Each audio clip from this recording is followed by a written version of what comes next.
wedding for some friends who actually met at Oxbridge last summer. So I got to do that wedding in Seattle and also see some friends. And then got home from that.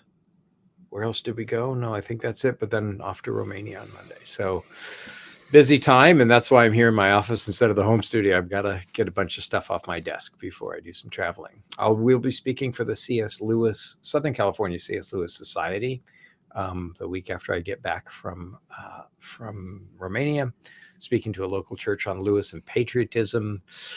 And yeah, so we're going to be we're pounding the drums for C.S. Lewis Reading Day. The Southern California Society said they'll be pushing that, and so I'm booking out a few more things. But it's been great to be busy with all of my favorite stuff.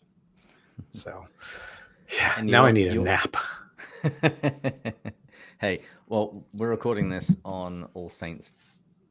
Yes. We went to Mass as a family first thing this morning, and I came back and I looked at my wife and said, "I've now got to go to work. I feel exhausted." Try taking a toddler to Mass. Oh my gosh. Yeah. Absolutely exhausting. But Andrew, you actually also missed out something that you did recently. You interviewed Sophia Holcomb. Oh, fantastic. Yes. So I've been listening. My new bishop, Bishop Justin Holcomb, wonderful guy. He's a apologetics professor at Reformed Theological Seminary here in Orlando. And his daughter is crazy about Lewis, and she's a freshman in high school. Well, you can hear it on the interview. She tells her story about how she's been reading. She's read more Lewis by 14 than I'd read by 28. So, and sadly, we were hoping to get Patty Callahan on, but she was on vacation with her family. But she promised next time. But yeah, Sophia did a wonderful job, and I was very thankful to her folks for letting her come on. So, yep, busy with lots and lots of good things. Yeah, it was very encouraging to see because we've spoken about this a few times, and we've got a few initiatives to make sure that people currently going through university really look to Lewis studies as an option and as future careers. Because we want to make sure that when we go to these conferences, they are well populated by the complete range of ages, and see Sophia's enthusiasm. Yes. Well, and she's taking a class at the Geneva School in Orlando, a Lewis class. And so I'm hoping that either I or the podcast or something can do something with them coming up in the future. And then I'll be hosting a C.S. Lewis conference here in Winter Garden in my home parish, April 26th and 27th. And so the bishop's already said, hey, super excited about that. And we're going to, I think maybe have Alan Snyder, we're hoping to have come by. Kristen will do some teaching, and we'll just kind of put it together in-house, and we'll see where it goes from there. So what are you guys reading these days? Well, it's funny, when I was looking back, I've got his new book on history. Oh, the new one. His view of history. So I'm currently chipping away at that. I am also, in preparation for this season, reading...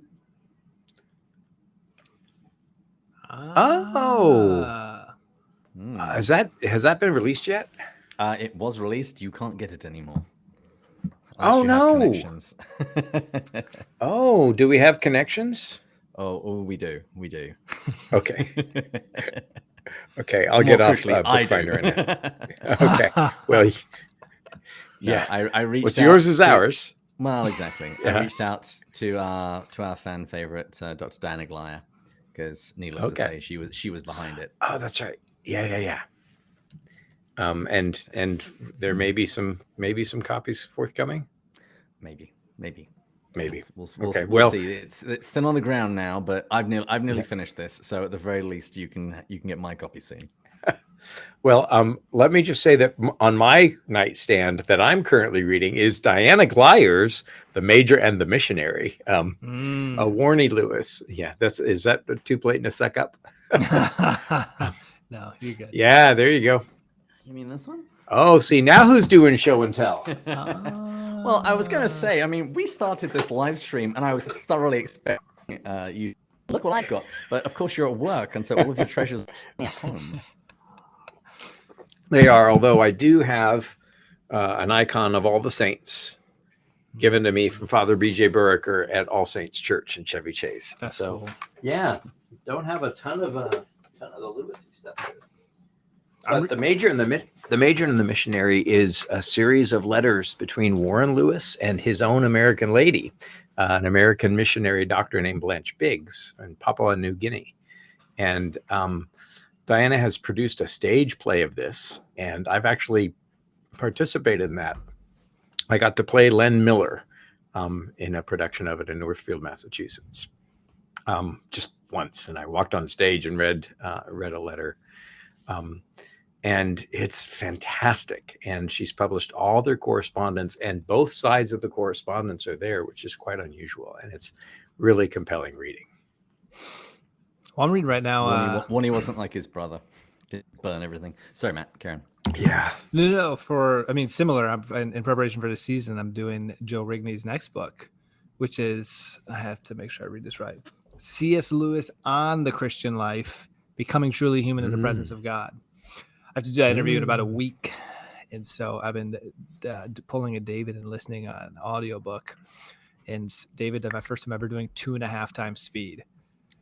It makes you hyper focused. You don't have your notes app in front of your fingers. I was just flying and I was listening to this. And then you're just literally going real quickly. But you'd be surprised. You know, when something's slow, you get distracted because your brain actually wants more information at first. 2.5 times speed is perfect when you're fully zoned in. But no, it's really beautiful. I'd say for anyone who's actually curious, it was a little bit different than I was expecting. He approaches it as almost explaining the Christian life from Lewis's perspective. So it's almost more about the Christian life than it is about Lewis. And then it uses Lewis to support it. Where I think when I went into it, I was thinking it was going to be more about Lewis and then connecting it to the Christian life. So this is a good way just to hear about a lot of Lewis's principles on prayer. How do we pray for things when God knows everything? Predestination versus not, the free will side of things, divine life, all that stuff. Just these bigger theological concepts, and then connects it to Lewis. Wow, that's great. Good. Well, and I love how Lewis, like I've said before, is a door and a doorway, right? I mean, his life is fascinating and redemptive and offers really good lessons and how he followed Christ. He's imitable in so many ways. But he's also opened the door to so many other, books and authors, at least for me. I would have never gotten through Tolkien, sad to say, if I hadn't known that Lewis had a hand in it. And MacDonald and Chesterton and Sayers and so many others. And just the sheer joy of the reading experience that Lewis expresses. And so, grateful for him. Just to come back to this book for a moment. At the end of each chapter, it has a list of advice. So there's basically a summary of Lewis's advice on subjects. So his advice on faith is prayer should be a priority for all Christian believers. Prayer is a time of focus on God. Inspection. Do not try to produce feelings when praying. We must come to God with our petitions, but be ready to submit to whatever he wills. And so it's like bullet points all the way down. And this comes after an essay of one of the students talking about it. So good. Wow, that's great. One of my favorite attitude adjusters from Lewis comes from a letter, I think, to Sister Penelope. And she's talking about some of the difficulties that she's going through, but her faith that God will bring her out. And he said, I think that the right tone for a Christian is one of cheerful insecurity. And that phrase has always stuck with me, right? Cheerful insecurity. I'm not really sure what will happen, but I know that the Lord will be gracious and encamps around those who fear him. Yeah. I love that. Of course, the other books I've been this season. So here's my copy of Letters to an American Lady. Lovely. My copy of the Latin Letters of C.S. Lewis. Very nice. And this is so much fun. I read this in a day the first time I got it. Letters to Children. I'd been in LA giving a talk on Lewis and stopped by a bookstore and I saw this and I basically drove from LA to San Diego, stopping like 4-5 times. And I sat down with like a coffee or a meal or whatever and read it progressively as I was journeying. So I have very warm memories of this book. That's Walter Hooper talks about reading miracles. I think he's written it in a preface, but he would also tell the story when he was live. And he was in the army, and they would be doing calisthenics, and he would have miracles in his blouse, bouncing around as he was doing his jumping jacks. And then when they would have a smoke break, he would go run under a tree and read a few pages of Lewis. So you're in fine company there. And of course, next to your chest is going to help with your jumping jacks. Oh, wow. Way too soon. Oh, that's great. That's so good. So, yeah, a full season. Kristen and I are doing an Advent series called, I think we're going to call it, so we're at Church of the Emmanuel. We've been invited by Church of the Emmanuel on November 26th to come and give a little kind of intro to Lewis class, but they wanted to do a Wednesday night Advent series. And so because it's on Wednesdays and because it's Church of the Emmanuel, I think we're going to call it God with Us, Wednesday Wisdom from C.S. Lewis. And we'll kind of look through a lot of what Lewis has done for a full range of things. And then I think on the 16th of December, we're going to do our Gifts of Father Christmas. So, and yes, I am getting lots of bids to be to play Father Christmas. So, I'm trying to see how lucrative that is. Remember, his beard fell like a foamy waterfall over his chest, and so I'm going for that. Although I'm not sure my wife will let it get that far. That's very cool. Good.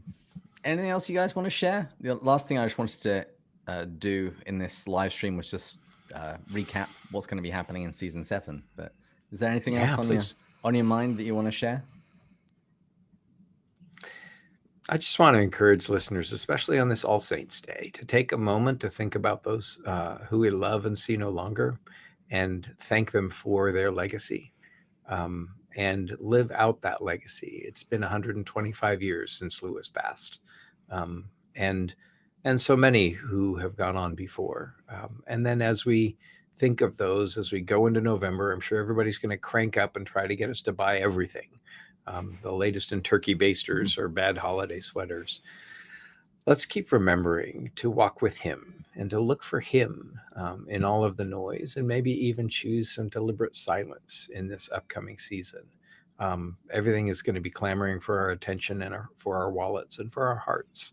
And let's make sure that all of those, starting with our hearts, are given to the Lord. And I'm speaking, of course, mostly to myself, as I've got a pile of things on my desk to do. But let's catch our breaths and keep drawing near with wonder to the Christ child there who came through the miracle of the incarnation to save us all. And actually, speaking of Christmas, I'm going to be on the C.S. Lewis podcast, the one put out by Premier Christian Radio. They're talking to me about Lewis's view of Christmas. And so this actually made me go and do some work. So I've tracked down some and drank. I've read his essays that he wrote about Christmas, and that guy could be a grump at times. It's wonderful. Do you have the Burgundy in the gravy? This is an unpublished letter from Joy Davidman, and she swiped a glass of very good Burgundy from the Magdalen College cellars and to put in the gravy. And Jack and Warney grumped at her about it, but when they tasted the gravy, they loved that. Changed their minds, and that was Christmas time. Yeah, love it. Well, well done on the invite, by the way. That's exciting, man. We've already recorded another episode, which actually should be coming out imminently on the C.S. Lewis Reading Day. So, making sure. So are you talking with Alistair or his assistant? Not the assistant, Ruth, but Ruth. Okay, yeah, the host. She's wonderful. Yeah. He's got a daughter that's about the same age as Alexander. So whenever we talk, we compare notes. And last time I spoke, I told her we're starting potty training. Which boy. Oh my goodness. Yeah. Is one of the things that I've often thought, living their single lives so they can live lives of exciting adventure. It's like, get married, have a child, potty train that child, and take that kid to church while you're potty training. It's like playing Russian roulette. You know, if you ever want to feel like you're living on the edge, do it. Pints with Jack featuring David Bates, sponsored by Lysol. Yeah, Lysol That's great. and Huggies. But no, Alexander is doing great. Actually, he's doing really well, good. and he's using his potty for all of the things now. And the first time he used it for number 2, we gave him a dump. Beautifully appropriate. Oh, God. Oh my gosh! Wow, of course you did. Mm-hmm. No. And with that transition, we got 3 minutes left before we're going to shut this down. This is how season 7 is currently looking. So we are going to have an episode where we just get back and talk to everyone after our break. For people who haven't seen the common rooms, they know what we're doing. We are then going to have the very next day C.S. Lewis Reading Day, when we're going to have on Diana Glare. She's going to come onto the show and talk to us about her favorite works of Lewis and what he's meant to her in her life and the process of teaching him to others. And then for all of Advent, we're going to be doing Letters to an American Lady. And then in January, we're going to have a bunch of interviews. So Matthew's already spoken about some of the ones that he's going to do. This is going to be really, really, really fun. And then we're going to do the Letters to Children and Latin Letters in February. And then we're going to have a Jack's Bookshelf, where we're going to do Plato, Augustine, Boethius, Julian of Norwich, Williams. We're going to have George MacDonald month, which I actually haven't quite finished planning yet. It's very difficult planning a month for an author that you're not that familiar with, to try and work out what you actually should do. But it's the draft version of this is shaping up rather nicely. I got some help from an expert. Good. And then we'll be wrapping up with Narnia month, when we're going to be doing The Last Battle, which I'm really excited about, because apart from anything else, then Matt has covered all of Narnia, and then we can start doing even more stuff, because I want us to watch the different adaptations, because we all watched The Voyage of the Dawn Treader. It's awful, but there's much more awful stuff that we can also watch. Why? There's BBC stuff. There's the cartoon of The Lion, the Witch, and the Wardrobe, and there's even the black and white footage of The Lion, the Witch, and the Wardrobe. Wow! Yeah. Lots of fun stuff that we can respond to once we've actually completed the Narniad. Oh, and I'd be remiss if I didn't shout out I saw the lesser known Lewis. I'm doing Myth Became Fact on December 11th for the Lesser Known Lewis podcast, and so really looking forward to connecting with those guys. And then just did one with Lamppost Listener. Lamppost Listener, yes. Yeah, my friends who I met in January, so it was great to be on with them. So yeah, lots of busy good things. So much collaboration. It's very, very great to see. Yeah, but that's enough for one day. I need all right, and I think so do both of you two. Everyone pray for Matthew and his lady friend. No. Pray for Mary Margaret. Pray for Mags. Matt's prayers have been answered, but now the hard work begins. It's true. That's what my grandfather says. Heavenly creature. I think we were at dinner. We were at dinner with my grandparents, and she just said something like really kind about me, and my grandfather's like, I can counter that. Good. Yes. Good. Well, we're glad to know that it's inside the family as well as outside. Oh yeah, very much so. Yeah. All right, gentlemen. Good. This has been grand. Yep. Blessings and peace to you all. We'll see you soon. Cheers.